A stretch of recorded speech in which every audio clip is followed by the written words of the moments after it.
Hello, everyone, and welcome to the Tortoise channel. Once again, as promised, I'm sharing a video on Ulta Beauty post earnings. Okay, so for those of you who've been following the channel, you know that Ulta Beauty is one of our six portfolio holdings, and and I haven't yet released a video on the company and what I think the main highlights from both the conference call and the report are.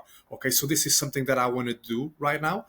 Okay, overall, I think it was a standout quarter, and I really like what the new management team has been implementing in how well they have been executing on their strategy. So, before I delve deeper into the report, I'm not sure how many of you are familiar with Ulta Beauty, but Ulta Beauty, as you can see, is the largest specialty retailer is the largest specialty beauty retailer in the United States. So my approach is quite simple. I tend to buy companies that are very high quality, and but however that are temporarily marked down, and this can be due to a macro headwinds like a recession, or a company specific headwind that will collapse the stock for some reason, right? But typically, if you want to buy a wide moat business, it will generally be number one, number two, or three in the respective industries. Okay, and that's certainly the case with Ulta Beauty. They are the largest specialty beauty retailer in the United States, and I think their business model is quite simple to understand. But if you want, I have a community on school, so if you guys want a full the report on Ulta Beauty, I can send it to you for free, essentially. Typically, I like to answer 15 questions before deciding whether or not to invest in a company. And these are all the questions that you can see right here. The first one being, do I understand the business model? So, in the case of Ulta Beauty, you can see that they generate most of their sales in the US. That's for one, right? Only recently have they started expanding internationally, which a growth story, in my opinion, and it's part of the reason why I decided to invest in the company in the first place. But you can see that they offer over 25,000 products from 500 brands ranging from mass market to prestige.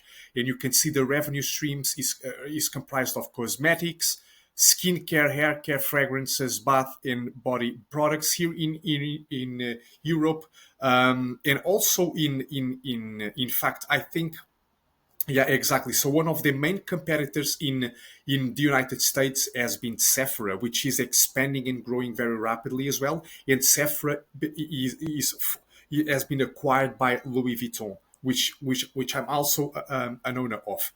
So, but anyway, let's delve deeper into the report now that you have some background on the company. Okay, so they on top of all the products that they sell, they also, part of their revenue comes from services. So they have a salon. They offer in-store beauty services like hair salon, skin treatments, and brown lash services. Okay, so this is also important. Another thing that I like to mention is that their loyalty program is unbelievably sticky. So they have the ultimate rewards program, and you can see that over 95% of sales come from loyalty members. What's more, this community has been growing, all right, and it's quite sticky because you can see that members accumulate points for purchases, so that when they buy, they get a discount, okay, and then they can use those points and redeem for discounts. Okay, so which is it's good, and it's been growing, like I said, sustainably over time, and I think this will continue to be the case. So what about the report? What actually makes it a standout report, in my opinion? A few things first. So, first of all, the company continues to defy retail headwinds, growing across all major categories and beating both earnings and revenue expectations.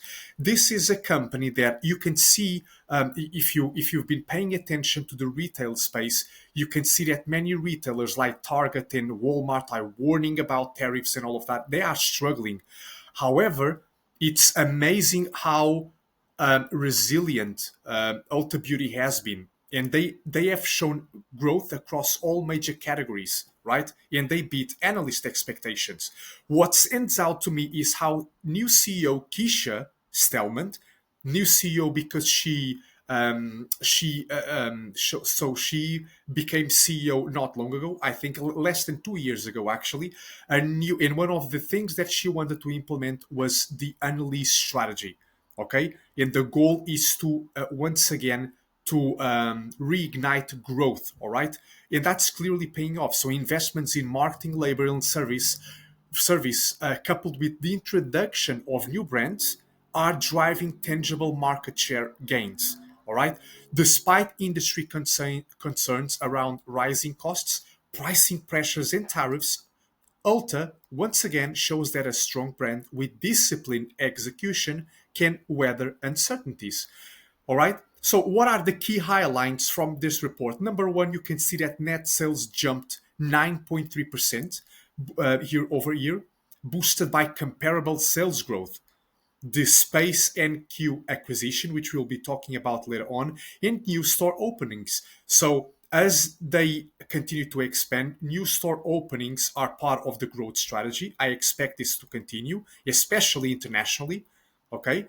And a quick note here is that they recently partnered with Space NQ in the UK, which is a premium beauty and fragrance retailer with 83 stores across the UK and Ireland.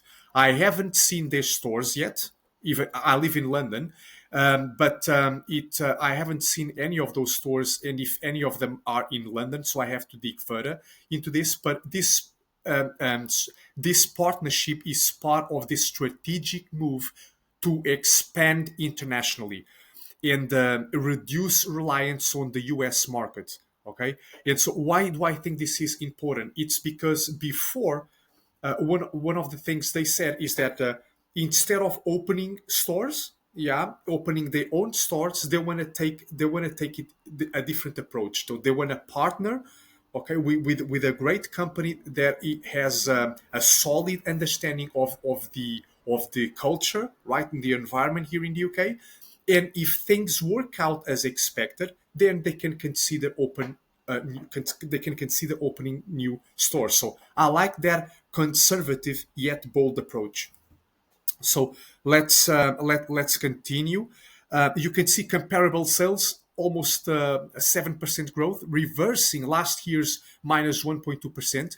Growth came from a 3.7% increase in transactions and 2.9% rise in average ticket size. Okay, so people are buying, they are buying more, and so they are buying more, and the average price they are paying is for product is also increasing, both of which bode very well for the company. Gross margin expanded to 39.2%, so it's up from 38.3% last year. Lower inventory shrink and stronger merchandise margins. SG&A expenses expanded by 15%. This is on the back of higher payroll benefits and incentive compensation. Okay, so costs really did increase. But despite that, you can see, well, costs increased 15%, which ultimately meant lower operating income. Sorry, lower operating margin as well, because these costs will affect margins, operating margin. You can see that operating margin was 12 initially, well, was 12.4% of sales, but that compares to 12.9% last year. It's not a significant decrease, but yeah, you can see that this was mostly due to SG&A expenses, which is understandable given that the company still is growing internationally now. Okay, and the net income grew 3.3% year on year. So what was the outlook and market reaction? This was probably one of the things that surprised me the most, because curiously, immediately after the earnings report, the stock jumped, um, about was up 6%, but then it crashed like 6-7%, and I don't really understand why. Oh, another thing that I think is important to say, that I forgot to mention, is that they revised forwards 2025 guidance across revenue, operating margin, and earnings per share. That's incredible. So, because we know that the market pays more attention to guidance, right? Because no matter how great the quarter has been, this is already in the rear view mirror. And so, if you are the market participants want to understand what the guidance is for the next quarter and possibly for the rest of the year, okay? And you can see that they revised all the key metrics upwards. And so, I don't quite understand why the stock crashed 7%, but anyway, it's just probably algorithms or short-term thinkers for some reason. But delving deeper into the report allowed me to see that things are really going very well for Ulta Beauty. Okay, and sure enough, the next day, well, this is the weekly chart. So this week, you can see that we started sharply higher, and now, yeah, it seems like. We're gonna continue. We're gonna continue up. We're gonna continue to trade upwards. But regardless, that I don't pay too much attention to the technicals over the short to medium term. To me, that's just noise. What matters is the fundamentals of the business. Because if the fundamentals are okay, in improving, preferably, the stock price will eventually catch up. Okay, so I don't really care. That said, I think it's important for us to now shift our attention to valuation. Okay, so these were the main highlights, if you ask me. And I think they were great. But now let's talk about valuation. Okay, when I bought sorry, not Lululemon. When I bought Ulta Beauty, I paid about 300. I started a position around here that was about $340 per share, and you can see that I'm substantially up on that position. So the question now is, do I still have a margin of safety? Is this investment still reasonable, given how much and how fast the stock has increased, has gone? Okay, and if I go here to my sheet, let me lower this. You can see that, per my understanding, I think the value of based on these two metrics right here, payback time and TED cap rate on earnings, which two methods that I learned after attending Phil Town's rule number one investing workshop, which I would definitely recommend to everybody watching this channel, because I learned a ton. But based on these two valuation methods, I can see that the intrinsic value of the company sits at around between 500, well, yeah, I would say between 500 and $600 per share. Okay, and the reason for that is both these methods have a 50% margin of safety already built into them. And so the earnings tells me it's about 313. Yeah, more or less the price at which I was buying the company initially. Okay, so I had a significant margin of safety. Now we are almost at what, 514. So the margin of safety is no longer attractive. However, because this assumes a 50% margin of safety, that means, per this valuation method, the intrinsic value of the company is around 600, right? And if I go here based on free cash flow, the payback time tells you how long, how many years it will take you to get your money out of the company from free cash flow in earnings. So I did both. And from earnings, I can see if I want to take my money out in 8 years, then 314 is more or less the price I should pay, which is aligned, which is in line with the owner earnings. Okay, so it's more or less the same. But if you do the based on free cash flow, then you can see that this is the price you should pay if you want to take your money out of the business in 8 years. Yeah, assuming you were buying the entire business, and that's what I always suggest people do. So never buy a business that you wouldn't want to be the whole owner of. Okay, it this way, this framework, this principle allows you to think as a business owner and as a long-term investor. And so 252, in which case the real value of the company is around 500 because the company has been investing into growth. In fact, if I go here to the financials in the trailing 12 months and capex, you can see that capex, so capital expenditures, let me see, yes, cash flow, you can see that capex has jumped substantially since 2021. In fact, if I change this to annual, I will zoom out a lot of that. I will smooth things out. So capital expenditures, you can see right here, it jumped substantially from 2021 as the company is now in the first innings, in the early innings of international expansion. So we have come down a bit, but I still expect this to be high. Okay, and so using free cash flows might be misleading because a big chunk of that is a big chunk of this capex is actually growth capex that is going to derive further value, further profits in the future. Okay, and so in the case of Ulta Beauty, in fact, if we go here to free cash flow, we can see that it has been trading lower since 2023. However, if we go to net income, you can see that it's been a bit more stable, right? So I use both, but for comparison, of course, because over time, free cash flow and earnings should definitely reconcile. But what this tells you is that the intrinsic value sits between 500 and 600. And so I understand why some investors would want to take some profits off the table, considering that we are currently at 514. I'm not going to do that. And the reason is because number one, we haven't reached my fair value, which I still think it's 600 pounds, $600 per share. And number two, because the fundamentals are improving and the company, the new strategy seems to be working out nicely.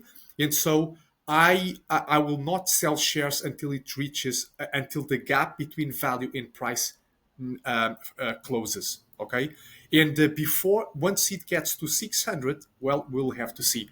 Okay, if the fundamentals are improving or not. Because remember, if the fundamentals do improve, what happens is we're going to have to adjust our margin of safety price accordingly.